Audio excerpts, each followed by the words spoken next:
میاز lecture 38 پہ آتے ہیں۔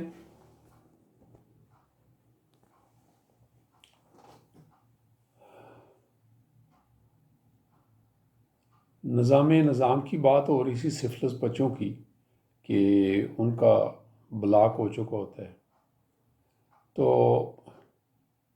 اس طرح کے پخانے جیسے ہم نے ابھی کہا الٹی جلاب والے ہمیں ٹیوبر بچوں میں ملتے ہیں، اگرچہ وہ اتنے مہلک نہیں ہوتے جتنے سفلس میں ہوتے۔ سوڈوسورک میاز یعنی ٹیوبر میاز میں پخانے کے بعد شدید کمزوری کا احساس پایا جاتا ہے۔ ٹیوبر مریضوں میں سارے جسم میں نکاہت اور کمزوری کا احساس ہوتا ہے، اور یوں محسوس ہوتا ہے جیسا کہ پخانہ کرنے سے جسم کی ساری طاقت ڈرین ہو گئی ہے، ضائع ہو گئی۔ ٹیوبر اور سفلس مریضوں کی ساری شکایات میں عام طور پر رات کو اضافہ ہو جاتا ہے، یعنی پاخانہ اور اسہال انہیں مجبور کرتے ہیں کہ فوراً بستر سے نکلیں اور واش روم میں جائیں۔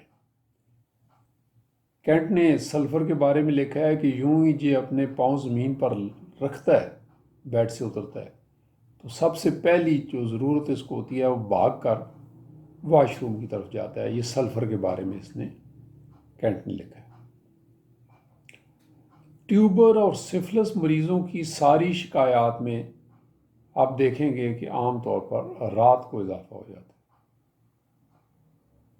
پاخانہ اور اسہال جیسا ہم نے کہا انہیں مجبور کرتے ہیں، اور بہت ہی نکاہت والے کمزوری پیدا کر دینے والے پاخانہ ہوتے ہیں۔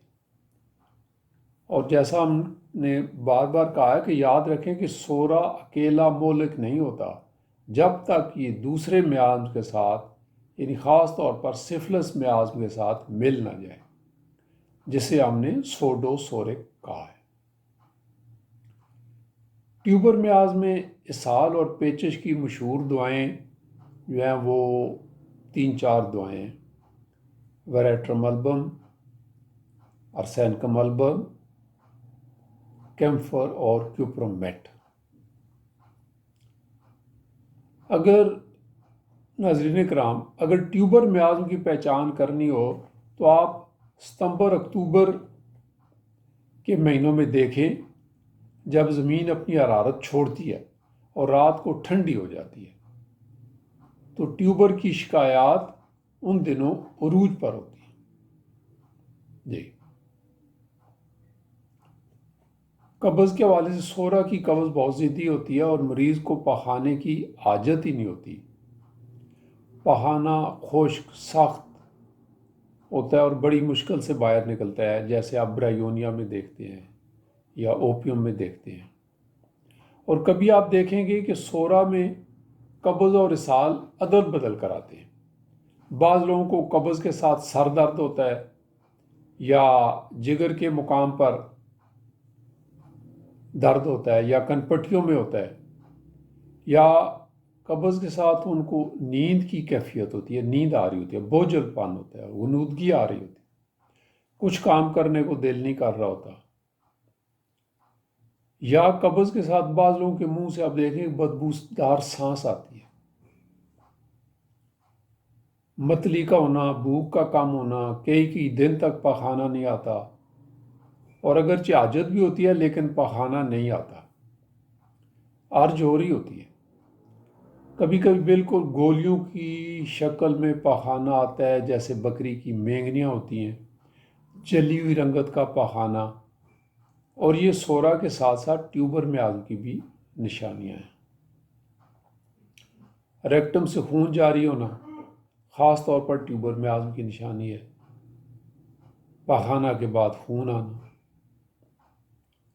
اگرچہ مقعد سے جریان خون یعنی ریکٹم سے خون کا آنا سائیکوسس میں بھی پایا جاتا ہے، لیکن وہاں آپ کو سائیکوسس میں خارش ملے گی اور عام طور پر پتلا پانی جیسا ڈسچارج آپ کو ملے گا، اور گلی سڑی مچھلی جیسی بو ہوتی ہے۔